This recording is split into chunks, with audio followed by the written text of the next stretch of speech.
075 oba tutuukirire ku mukutu gwaffe ogwa www.galiwangoedi.com.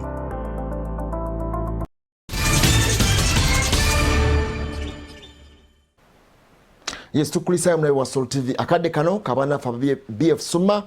BF Suma bakola eddagala elikakanya obulumi obwa prostate abaami abakuze emyaka 8 okweyongerayo batawanyizibwa nnyo ekirwadde ekya prostate cancer oba kokolo akwata ebitundu ebyekyama gobeera candidate okwatibwa ekirwadde ekitugamba nti omwami ng'okuzeekuzeemu otuse emyaka 40 n'okweyongerayo genda ku ddwaliro kuli okumpi bakebereko prostate bw'obeera nga omulina ne bamuzuula nga bukyali emikisa gibeera mingi nnyo okuwa eddagala oba enkola eya chemotherapy n'obeera ng'ossuuka ekirwadde ekyo ate okusinga okugenda ng'obudde bugenze kitegeeza obeera wakkalirira oba wakulongoosa bulongoosa tugamba bugambi bw'oba okufunye embeera eno genda bannafa BF Suma kuba ennamba z'essimu zino 0704 994608 oba 0774 456198 bagenda ku mutimbagano gwabwe ogwa www.galiwangoedi.com okumanya ebisingawo mu nkola n'eddagala eryo erya prostate relax capsule ezijja okuweebwa gwe omwami alina ekizibu ekyo ojja kubeera nga oteera bulungi nnyo bengeri embandafa MTN bakwanjulira bagamba nti ebisale ebyokusindika oba miwendo egisindikirwako ensimbi mu nkola ya mobile money okufuna n'okusindika ensimbi byasaliddwako tokkiriza kubeera nga obuzaabuzibwa genda osindikira abantu b'ensimbi oyinza obeera nga okuteeka mu transport otuukayo wala nnyo naye nga ate bw'omusindikira ebisale bijja omugibwako bitono nnyo so beera nga weeyambisa enkola eya mobile money esaliddwako ebisale akadde kano era ofe yatandika okutandikwa y'omwezi guno ogwokutaano nga ekyatambula ddala bulungi be banafu ba MTN abagamba nti everywhere you go ate nga balungamizibwa Uganda Communications Commission akadde kano tubeera tugenda mpapula zaffe zitulina olwaleero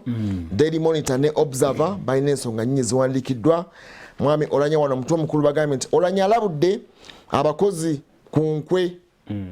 Omunnyo warn staff on intrigue zenkwezo yabadde alambula directors ezenjawulo olunaku olwajjo era ekifaananyi kiri kuno wuno wano ayogeramu n'abadde leader of opposition anti kati munnange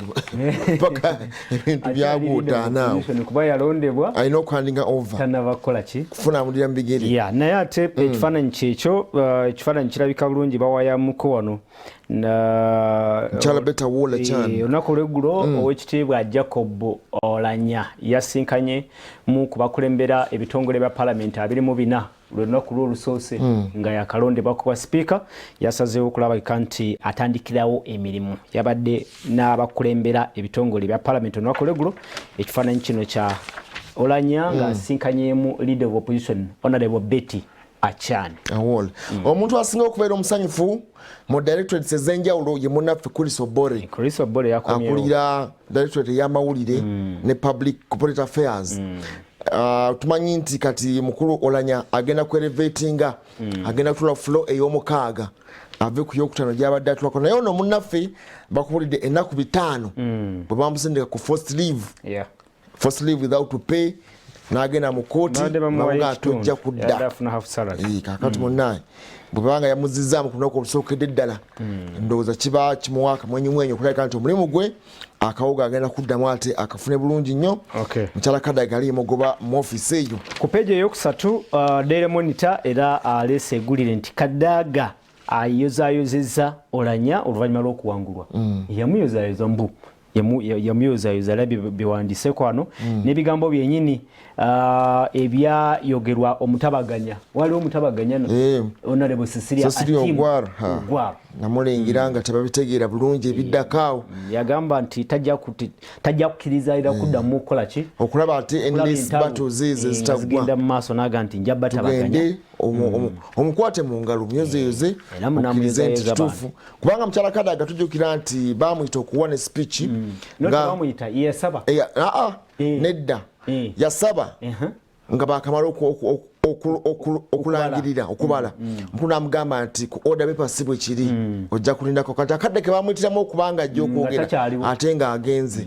kubanga mbu nakirabanga oba kyalimu ng'ekitali fair naye ate erudda olaba nga bali bagoberera ki kuba palamenti yegoberera ki egoberera order paper okitegeera kuba order paper ali kiriya nga teriiko ye kwogera kati awo kyalabika obutali bulungi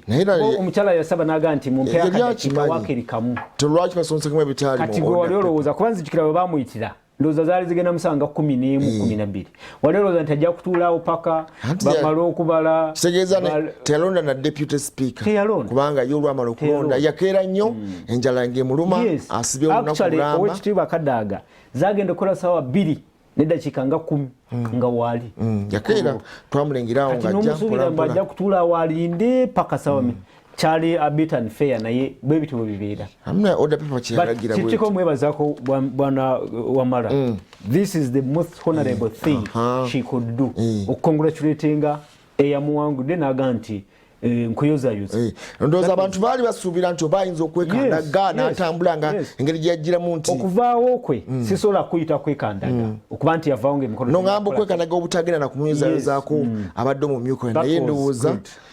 she acted honorably very honorable n'aluzinga honorably era n'agenda maaso okuba nti ebintu yabiteeka mu feeling ate endala Mwami Ssemujju n'agamba nti opposition legislators betrayed us nti aboluvuganya gavumenti batulyamu olukwe bannaffe betutambula nabo batuliddemu olukwe naye yandibanga mutuufu erudde noza bye twatusobola okwogerako tekisoboka kuba nti aboluvuganya gavumenti abeesimbyewo kadi ya opposition ate bafuna obululu obwo obutakusana nkoko olina funa obululu 15 buli okitegeera mu parliament erimu aboludde oluvuganya basoba mu 10 nena bawadde ensonga zaabwe nawadde nengera bano Olanya ombaka we Clark Gilbert Olanya ng'awa ensonga ze ne mukyala Cecilia Ogwalo ng'awa ensonga ze babagaa nabo amaanyi gagalengera Maama Kadaaga oba oliawo balina independent mind buli omu okubanga asalawo nga ye balengera ngu wowe gwe baali basimbye bali munafu nnyo against incumbent eyaliko naawe baga nti n'owo wenyini omusalire omusango ne bumusinga so bwekityo bwekiri naye ate ku mukogo okusatu gwenyini ndabawo eggulire abantu bebusoga boogedde kuviibwako omukulembeze waabwe okugibwa mu buyinza abamu ndabawo Busoga Kingdom spokesperson ye mwogezi w'obwakyabazinga bwebusoga omukulu Ntange nti agambye nti abantu bali worried banyiikaavu waliwo gwe nalengedde ng'asamba abasoga banyiikaavu yasambye TV webusoga eyo si busungu obwe TV n'agijjako olwalangiridde Olanya TV n'agikwakulako n'agikuba n'agisamba n'egweri ng'okitutaate okisizaawo nga tokisussa ate mukulu mbunabe Bukono nabo boogedde Bukono gimanyi naye mukyala passes kifudu mu Busoga omwo nabo boogedde nabo ku nsonga eyo eya honorable Kadaaga okuba nti yagiddwa mu kifo ekyo wano boogedde ku nsonga nti lwaki entambula y'olukale baganya okugoberera ebiragiro ebya COVID bannayuganda twongera okubajjukiza nti ekintu kitabuseemuko ate kati wetwogerera eddwaliro ekkulu e Mulago abalwadde 10 bali mu intensive care ku balwadde 84 be balina bano 10 bali mu intensive care taasibewo yali ku mimwa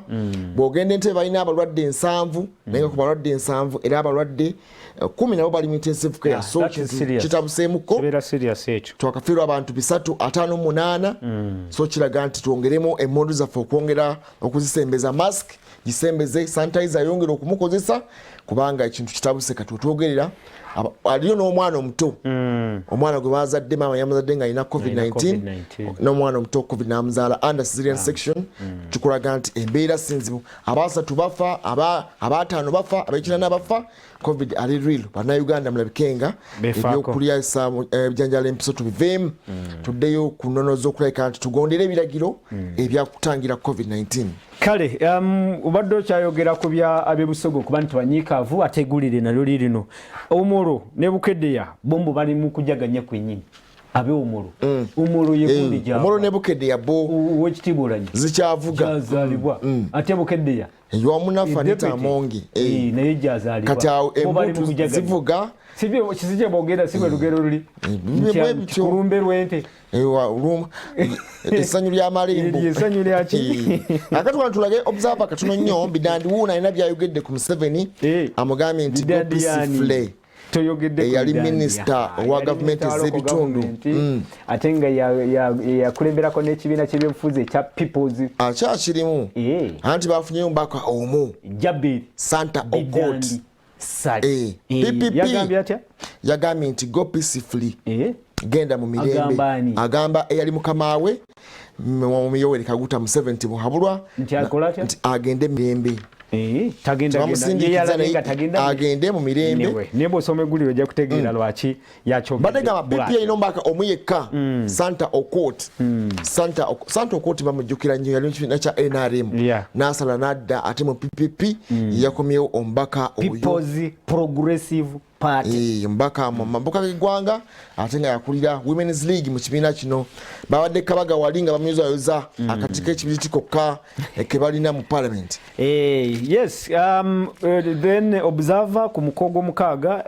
lesewe gulire nakulaga bichi esawa na 8 owekitiba Kadaga muya engule muya kikola ki muya mugwiriddeko esawa na 8 zasembye yawo bichi ebyagenze mu maaso awo musawa na 8 zasembye yonge engule owekitiba Kadaga emujibwako oba emugwako okay kale binje biwandikiddwa wano bawandise ku bannaffe bano abaliko obulemu engeri bayinza okubanga batambuzaamu obulamu bwabwe kintu kyogeddeko mulago n'entebe ebitanda ebyabalwadde abayi bijjudde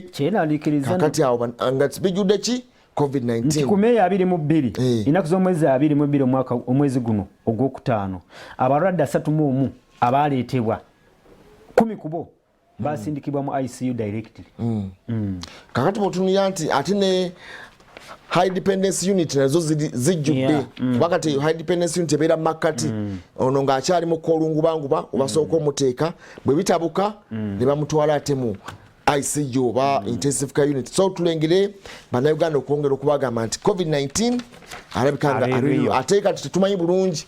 erabika ne variant eya buyindi yayongedde cases okubanga ziri awo mu wave ey'okubiri erabise etani omukuŋŋaanya wa observer ku mukogo 8 agamba nti speaker omukubiriza wa parliament ateeka okubanga oba oliawo endowooza ye n'enkola y'emirimu esumuukako ku bibiina oba ku ndowooza y'ebibiina simanyi bakivuddeyo bulungi ekitegeresese bulungi nti speaker must rise above party loyalties nti sikwekupitiriza buli kaseera ku kibiina alina kukolera abantu bannayuganda kekalowoozo ndowooza ko nsonga z'ababaka bano bakulaze ensonga zonna tujja bba tubinyongerawo mu maaso awo naye tusobola tulengere munnaffe muzeyi Wilson Tamale mu kanyomero kano akamanya